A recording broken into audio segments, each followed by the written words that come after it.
はい、こんにちは。MD ジャックです。愛です。耳の妖精、ミミです。はい、今回のレビューは、KZ-M2 銀メッキケーブルの USB Type-C 接続タイプです。それともう一つ、KZ-FT01 ハイエンドメモリーコットンイヤーチップだね。ケーブルとイヤーチップで動画作るのって初めてじゃない？そうかもね。イヤーチップはケーブルと一緒に送られてきたんで、さらっと触れる程度だね。ケーブルがちょっと面白くて実用的。音質変化も楽しめるんで、波形比較してみたりする必要もあるなぁと思って動画にしてみたんだわ。M2 ケーブルの特徴は EQ スイッチがついてるってこと。タイプ C 接続のケーブルって普段ほとんど使わないんで、他メーカーでもこういうのあるのかもしれないけど、実際使ってみたら結構便利だった。なるほど。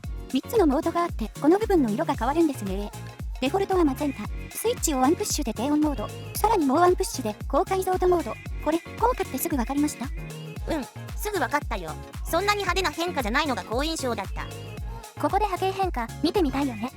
だと思った。KZ キャスタープロハーマンターゲットバージョンにつないでみた。チューニングスイッチはオンオフ、イヤーチップは FT01 を装着してみた。なるほど。デフォルトのマゼンタを中心に、ブルーの低音モードでは低音がちょっと盛られて、グリーンの高解像度モードでは低音が絞られてるんだね。確かに、そんなに大きな変化ってほどでもないか。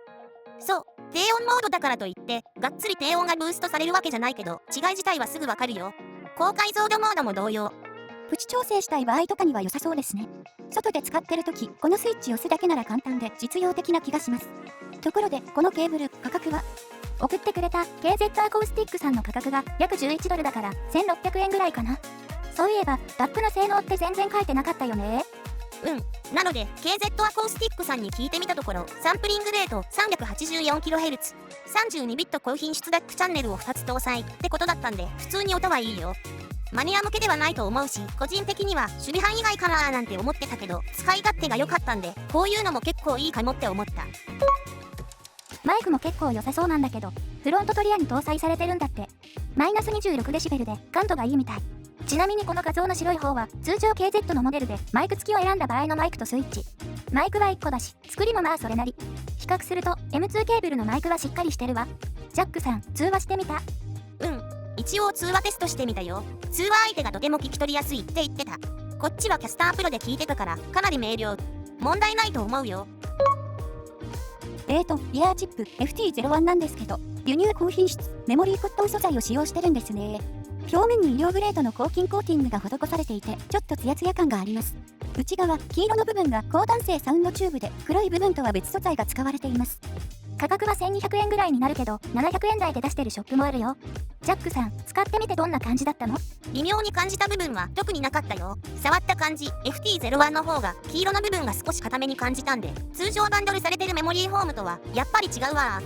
KZ その他にバンドルされていたメモリーフォームと波形比較してみたけど、特性的にほぼ同じと言っていいかな。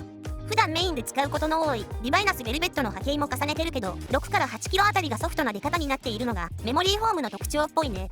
そしてその上の帯域は逆にベルベットより出る傾向になってる。いろいろなモデルのレビュー時にメモリーフォームの波形を測ってきましたけど、その時の傾向とおおむね同じですかね？そうだね。広域の音質調整するのに良さそうってことは波形比較からも伝わったかなと思う。消耗品だからメモリーフォームをメインで使っている人は次買う時検討してみてもいいんじゃないかな。そうですね。愛も検討してみます。はい、ということで USB Type-C 接続タイプの KZ-M2 銀メッキケーブルとハイエンドメモリーコットンイヤーチップ KZ-FT01 のレビューでした。じゃあまた次の動画で会おうね。バイバイ。ご視聴ありがとうございました。